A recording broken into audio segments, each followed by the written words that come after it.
పశ్చిమ గోదావరి జిల్లా భీమవరం డీఎస్పీ జయసూర్యపై బదిలీ వేటు పడింది. ఆయన స్థానంలో కొత్త డీఎస్పీగా రఘువీర్ విష్ణును నియమించారు. డీఎస్పీ జయసూర్య భీమవరంలో సుమారు ఏడాది నుంచి డీఎస్పీగా పనిచేస్తున్నారు.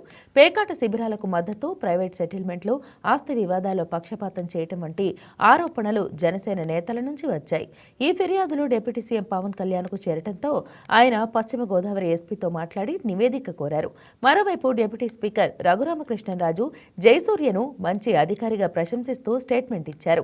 ఉభయ గోదావరి జిల్లాల్లో పేకాట సర్వసాధారణమని, ఆయనపై ఆరోపణలు పూర్తిగా రాజకీయమని రఘురామ అన్నారు. ఈ క్రమంలోనే ఓవైపు విచారణ కొనసాగుతుండగానే తాజాగా డీఎస్పీ జయసూర్యను బదిలీ చేస్తూ హోంశాఖ ఉత్తర్వులు జారీ చేసింది.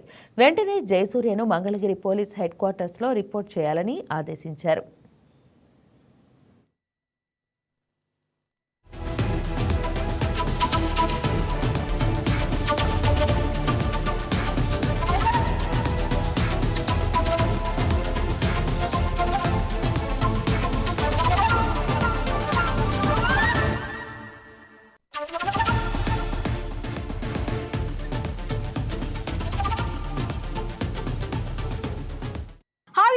ఈ వీడియో మీకు నచ్చినట్లయితే లైక్ కొట్టి షేర్ చేసి వైకే టీవీని సబ్స్క్రైబ్ చేసుకోండి.